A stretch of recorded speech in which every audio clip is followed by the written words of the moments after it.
y'all, welcome back. So as always, I have the discussion board and the presentations pulled up because we know I have the memory of a goldfish. Anywho, got my notes over here. Let's get into it. So we're gonna be talking about the human capital theory and the factors that influence suicide, and religion and support for suicide attempts.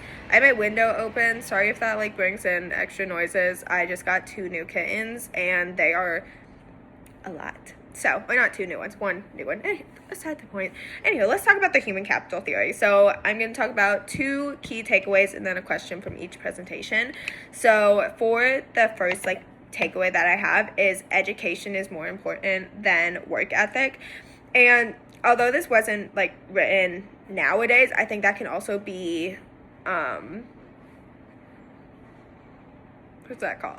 My brain is blanking at the moment. It can also be translated also into today's times.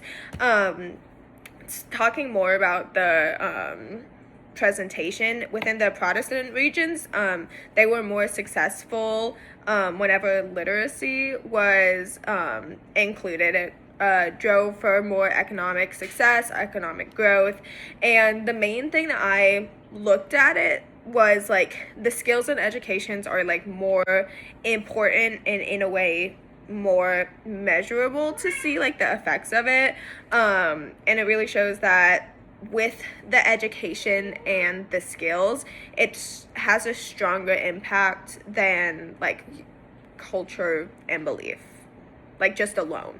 My second takeaway is that historical events and geography shaped inequality.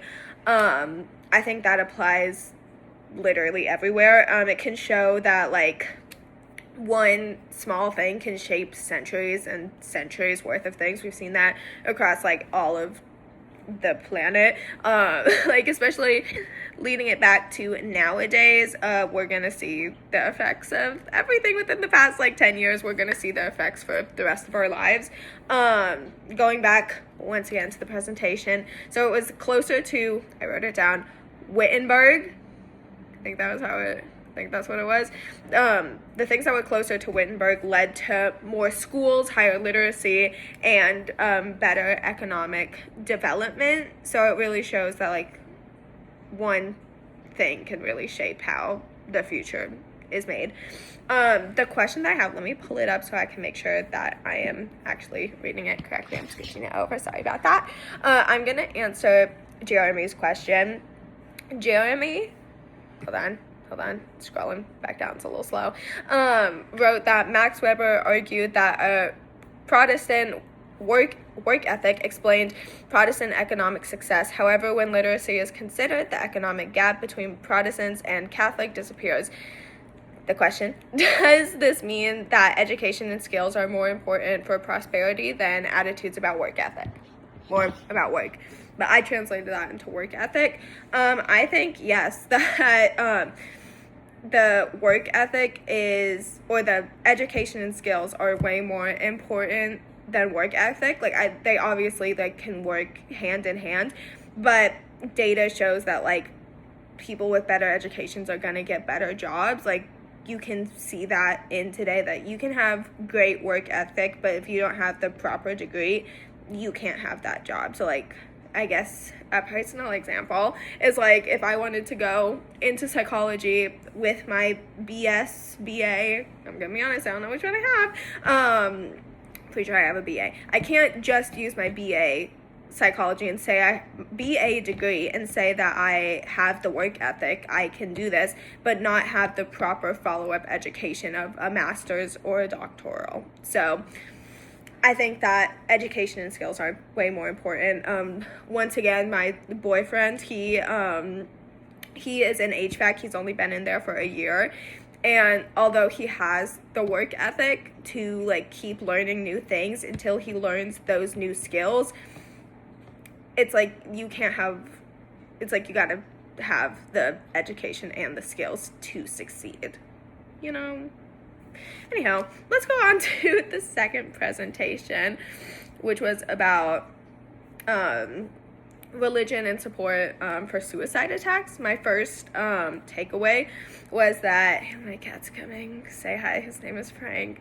Anyhow, we're just gonna continue on with this because he had to go to the vet, so he's feeling all the feels.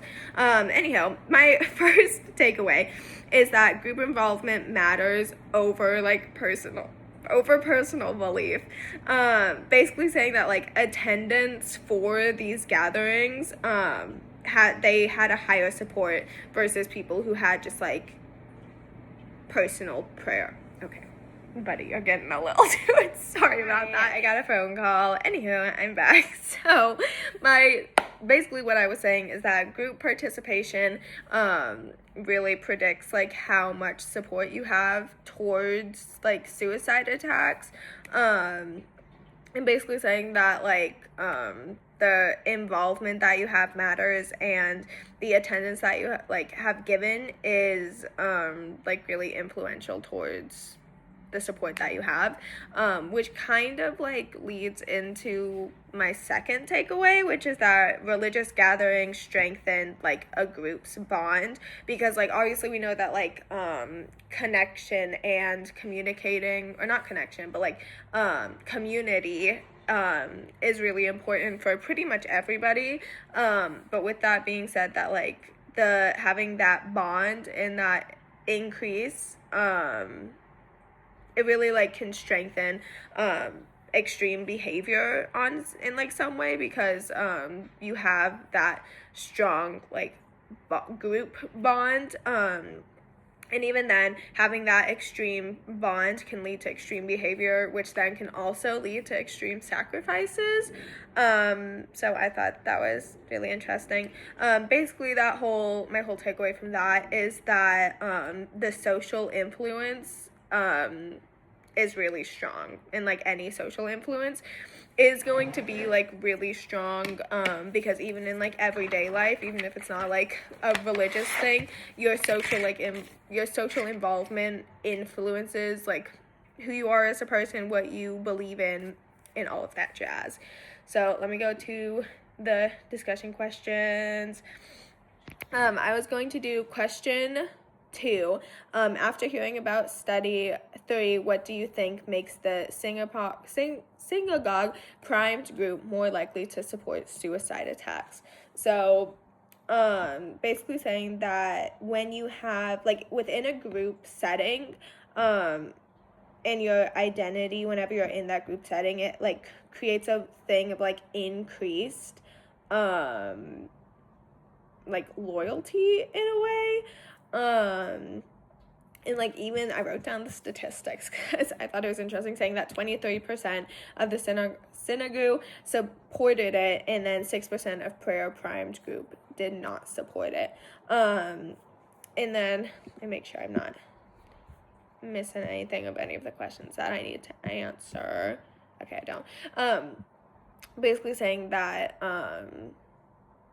all of the like religious like experiences like really strengthen that bonds that you have like as a community and stuff, and as like just like all social bonds really matter. Yeah, that's all the questions I'm gonna answer and all of my takeaways that I have. Sorry that I had to cut off mid-phone call and my cat was his name is Frank. Anyhow, yeah, I'll see you guys next week.